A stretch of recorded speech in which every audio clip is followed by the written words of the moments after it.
Hi, I'm Bob Tabor with Developer University. For more of my training videos for beginners, please visit me at devu.com. In this lesson, we're going to continue on with classes and object-oriented programming. We're going to talk about the lifetime of object references and how .NET manages the memory that your objects use. Secondly, we're going to talk about constructors, which are special little methods that run at the moment you create a new instance of a class. And we'll talk about why you even want to use constructors. And then finally, we're going to talk about shared methods and properties. Shared is a keyword.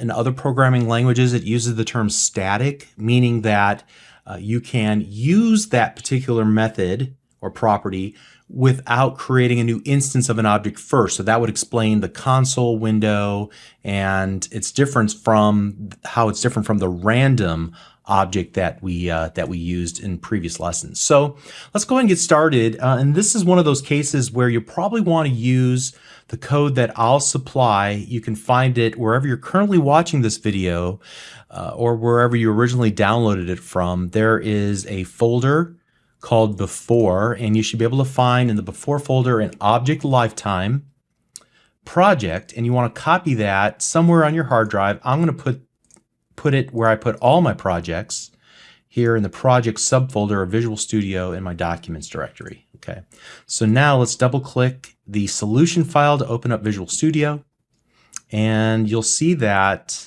I've already created, pretty much just copied the code that we worked with previously here to create a car class with the make, model, year, and color.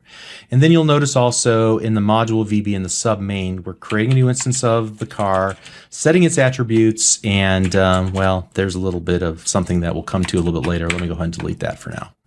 All right, so at any rate, what I want to do is actually focus on this line of code, line number 5. What's actually going on here? Well, the .NET Framework runtime, when it encounters this line of code, will have to go and create a spot in the computer's memory large enough to hold a new instance of the car class. So that's that bucket analogy we've been using. It's going to create a new bucket in the computer's memory large enough to hold a new instance of this custom class that we created, right? So the computer's memory has addresses in it, similar to the address where you currently live in your home or apartment. So admittedly, the addresses in a computer's memory looks a lot different than the address you might live at, 123 East Main Street, some city, some country, and then some postal code, right?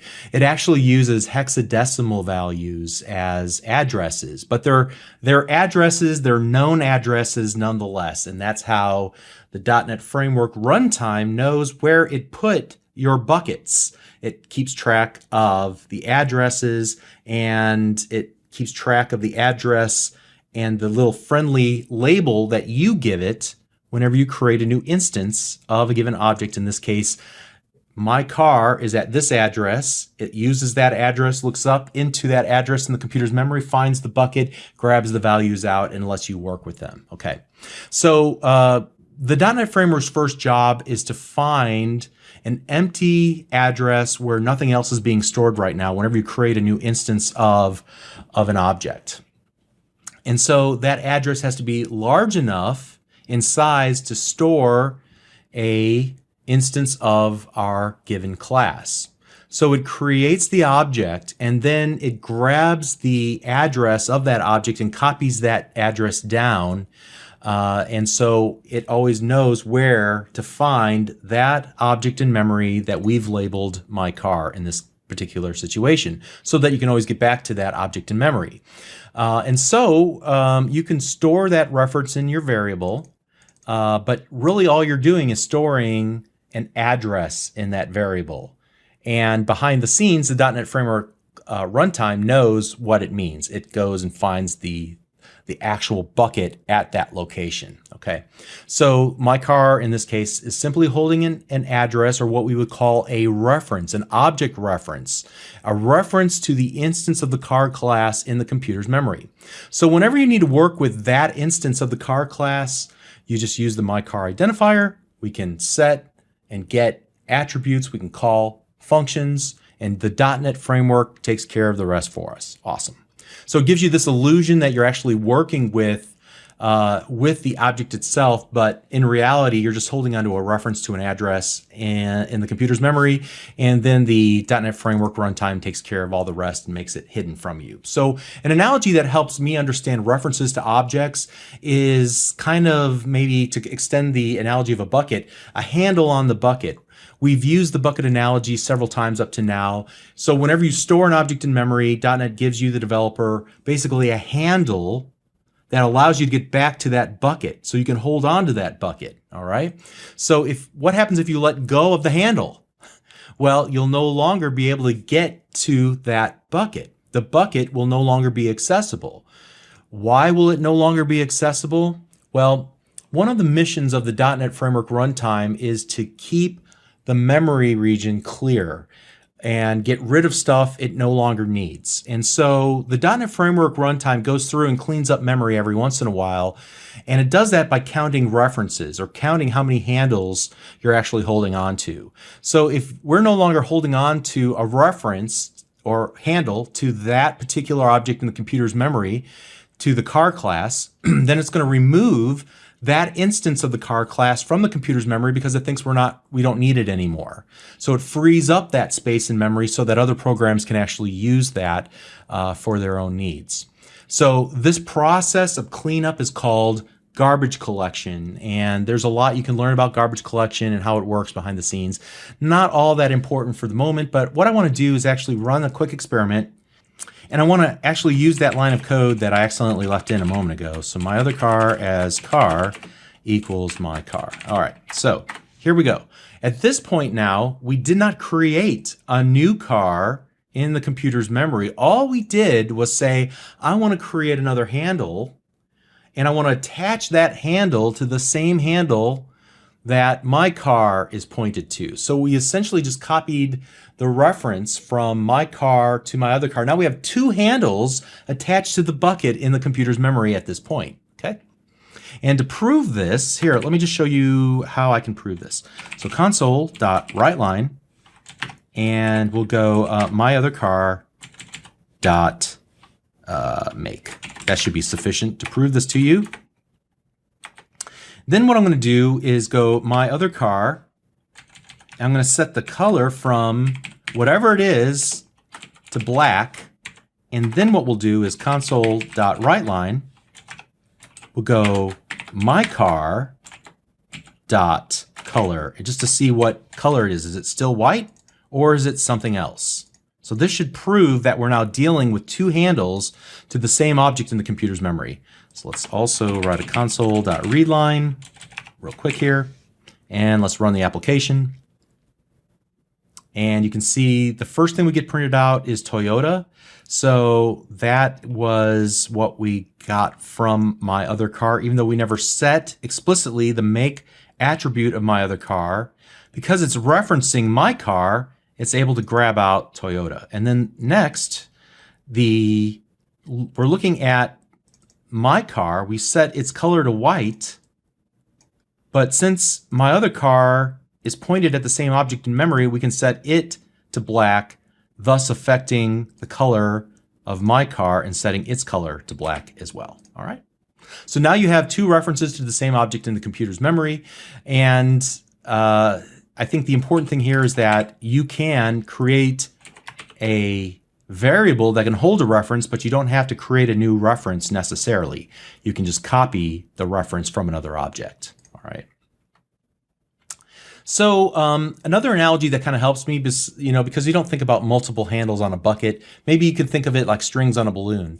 After you cut the last string on a balloon, what happens? If it's filled with helium, it's going to float off into outer space, and you never hear from it or see it again. All right. So the same is true whenever you're working with references here in your application. When the references go out of scope, in other words, whenever the current thread of execution of our application exits through the end sub, and it leaves the code block where the variable and the object of the object, the variable holding the reference to the objects in memory, are actually defined, then we actually lose those references We're essentially cutting the strings off because we're exiting out of the application, or at least out of the scope of this method, and those variables are no longer accessible.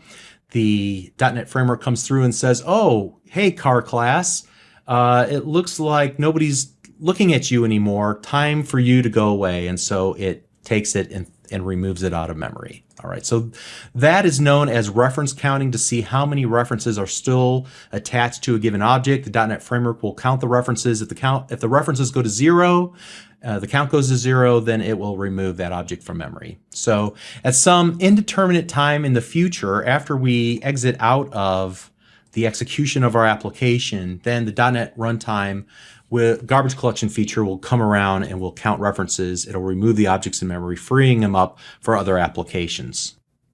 Now, what if we wanted to explicitly remove our references? In other words, what if we explicitly wanted to cut the strings to the balloon before we go out of scope because we hope to use that particular variable again, or we're working with a lot of objects and we want to free up the memory?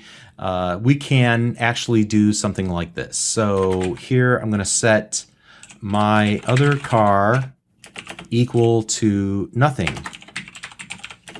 All right, so when we set this equal to nothing, we're saying, hey, instead of pointing at something, point at nothing. So now if we were to try to reference and go console dot writeLine and go my other car dot, and we attempt to get the color out, let's see what happens when we run the application. We're going to get an exception that there's a null reference exception. There's a reference, but it's null. In other words, we don't know what it's pointing to. It's pointing at nothing. So we can't access an object that is pointing to nothing in memory. All right, let's go ahead and stop that. Now, if we were to set both of these to nothing, so my car equals nothing, we would actually probably kill off this line of code as well. And then at some future point in time, some indeterminate point in time, the object would actually be removed, but it doesn't really matter from a practical purpose because we don't have any access to that object in memory anymore. So in some situations, this indeterminate amount of time, because the garbage collector will run whenever it feels like running, there are some rules and memory pressure that force it into action, and otherwise it will just be dormant.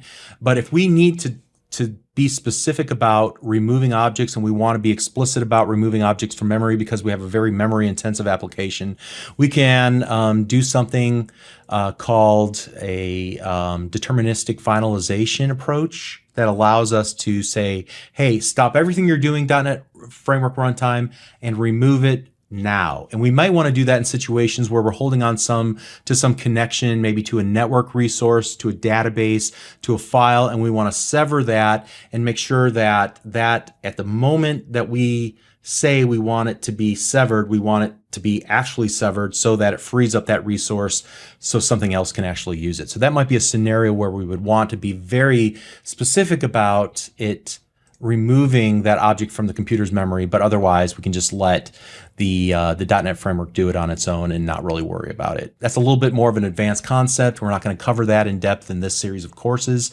However, if you were to search for the words deterministic finalization online, you'll find some articles about it out on MSDN, maybe even some videos. All right, so the next thing that I want to do is focus on the little subtle usage of the opening and closing parentheses, because hopefully there's something about that should jump out at you.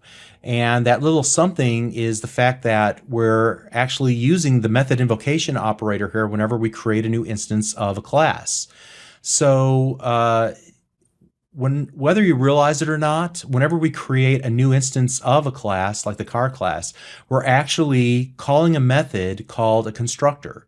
And it allows you, the developer, the option to write some code at the moment that a new instance of our class is instantiated, that moment when that new instance of the class has been created in memory. We can write code at that point to do things like, for example, put the object itself into a valid state, just like we would any other initialization that we've used for other variables or even the array, as we learned earlier.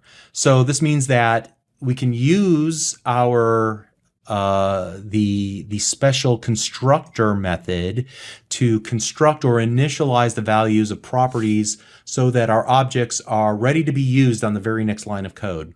You may not always be able to do it that way, but it's definitely an option to use. So I want to create a quick example here of why you might create a constructor. And that'll allow us to set the properties of the car at the moment whenever we create a new instance of the car.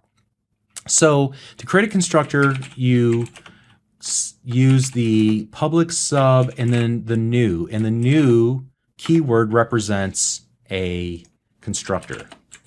So here I'm going to do something like maybe I would load this from a configuration file to populate the make, the model, the year, and the color. I might actually load it from a database, or maybe grab it from online somehow. But in this case, what I'm going to do is to actually hard code the make property so that by default all new instances of the car class will automatically be or have its make property populated with a real value. All right, so here what we'll do is just say make equals, and then we'll say Nissan. Okay, so now whenever we create a new car, what we can do right away is console.writeLine and then look at my car dot model, or was it make? I think it was make, sorry. And you can see that initially, by default, the car is in a valid state, setting its property to Nissan. Of course, then we cover that up by setting it equal to Toyota and print it out a little bit later, but at least you get the idea of how you can use it. Now, admittedly, this doesn't make a whole lot of sense right here. I'm just showing you the technique that you would use, not really the rationale. But let me show you an overloaded version of a constructor. So like you created an overloaded method in one of the previous lessons when we talked about methods, and you did that by creating different method signatures, you can do the same thing with constructors as well.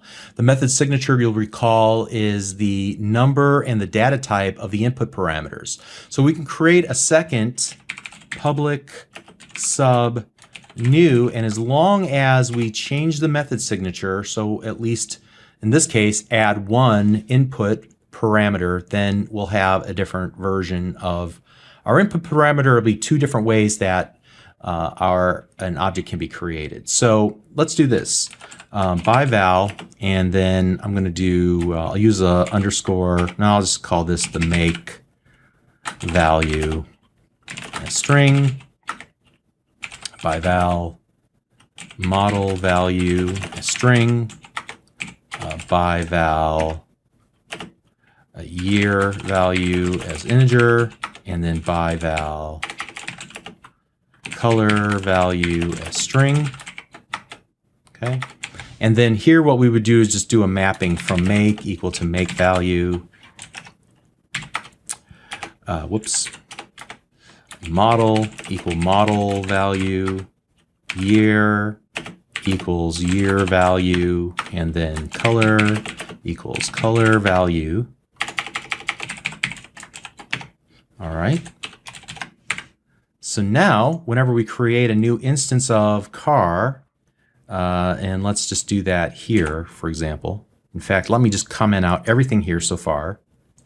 And we'll essentially do all of that in one line of code. So dim my car as new car. But notice now I have two versions of my constructor. The first version will accept no input parameters, but the second will accept 4 input parameters: the make, the model, the year, and the color. All right, so here we go. Let's go Toyota 4Runner 2010 and white.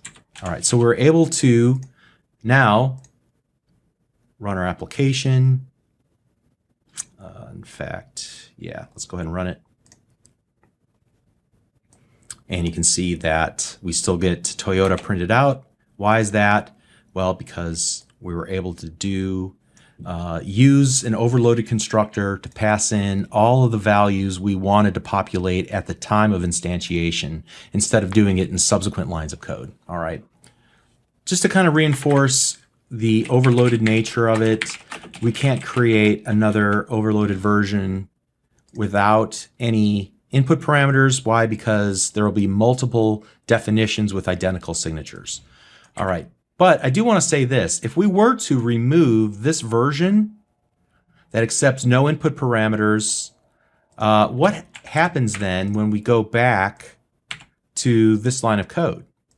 Well, whether you realize it or not, there is a default constructor. Now, in this case, because we have at least one constructor defined here, let me comment that out, we get a complaint. But once I get rid of that, notice that we're able to call the default constructor, and it doesn't really do anything. But if you were to look at the code that's generated, the car class will have an empty method called new, and it will call that. Nothing happens.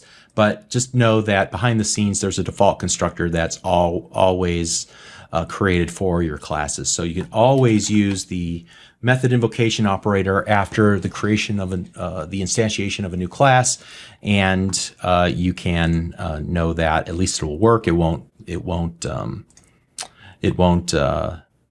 throw an exception. However, once you declare a single version of a constructor, then from that point on, you won't be able to use it because the default constructor will be covered up by your new constructor. All right, and furthermore, even if you were to create this version like we saw earlier, it will cover up the default constructor as well. All right, finally, I want to talk about another keyword called shared. And what you can do with the shared keyword is to create methods, especially methods, but also properties that do not require you to create an instance of the class in order to use them. So many times classes that we're going to work with related to building .NET applications, they don't require that you create a new instance of them first in order to start using their methods. And a good example of that is the console class. We didn't have to create an instance of console. We just started using the methods of the console class like writeLine, readLine, clear, and others.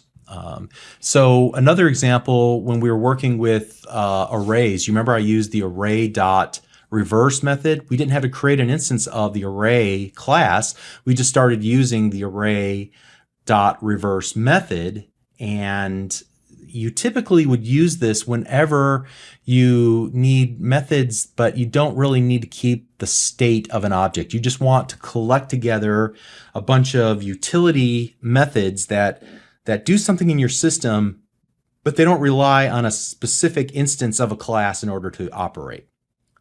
WriteLine, readLine, clear, they're all available by just referencing the class name console, because when Microsoft created those methods on the console class, they marked them with the shared keyword if they were writing it in Visual Basic. All right. So you can create your own shared methods as well. And so our objective here at the outset is really just to utilize the .NET Framework Class Library and understand the difference between a shared versus an instance class. So there's instance methods and there's shared methods. There are instance properties and shared properties. For the most part, up to this point in the car class, we've only used instance methods and instance properties. But what I want to do is create another class, and I'm going to call this public class CarLot. And here what I want to do is create an add to inventory method. So public sub add to inventory, And what we'll do is go by val, new car as car. And then I'm not going to implement the body of this because we really don't have anything at this point that would help us with this. But the body of the method goes here.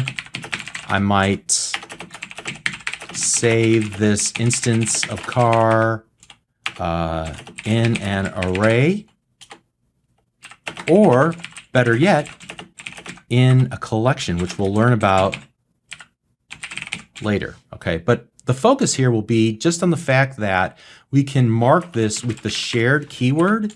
And now notice in our module1.vb, what I can do here is go carlot dot add to inventory. I didn't have to create an instance of carlot because the add to inventory method is shared across all instances of carlot. It doesn't depend on an instance. It's shared. So in this case, I would just pass in like my car, and then it would perform whatever operations on it. You might also notice that I was able to define a second class inside the same file. I typically would want to move those out into their own files, but for such a small version of a class, I can just create it right here inside of another file. Okay. Now, why you might want to use the shared keyword, that's a little bit more complicated. It might require a longer discussion of design patterns and coding heuristics. Again, I just want you to know that it's available. And more importantly, I want you to know that you're going to encounter shared methods as opposed to instance methods like we created previously, and then also with our constructor. You're going to encounter them in the .NET Framework class library. And then why you would actually use this inside of your own application might not be obvious now, but you can pick that up a little bit later as you're designing your own code libraries that other developers on your team might utilize. So it's not really important why you use them just yet. Just know that they're in use in the .NET Framework class library, and there's a reason, and we're not going to talk about that reason in this series, okay? So let's recap what we talked about. In this lesson, we talked about the lifetime of an object, including what happens when there are no more references to an object in memory, and how the .NET Framework runtime employs garbage collection to remove objects at some point during the execution of the application. We looked at constructors and talked about when they're actually invoked, how to create an overloaded version of a constructor. We talked about the default constructor and why it's not available if you create any other version of a constructor. And then finally, we also looked at the shared keyword, essentially to create utility methods inside of classes so that we don't have to create an instance of the class in order to utilize that particular shared method. And we've seen instances of this all over the place whenever we were working with the console class, the date class, and so on. All right, and you'll continue to see those in the .NET Framework class library. That's the important part. All right, so if you don't completely understand the notion of shared or any of these other ideas, just I would say for now, just go ahead and continue on. Just understand basically conceptually what it is, and we'll learn a lot about some of these other concepts as we continue to move forward. Okay, so let's continue on the next lesson. If you got this far and you're with me, you're doing great. We'll see you in the next lesson. Thanks.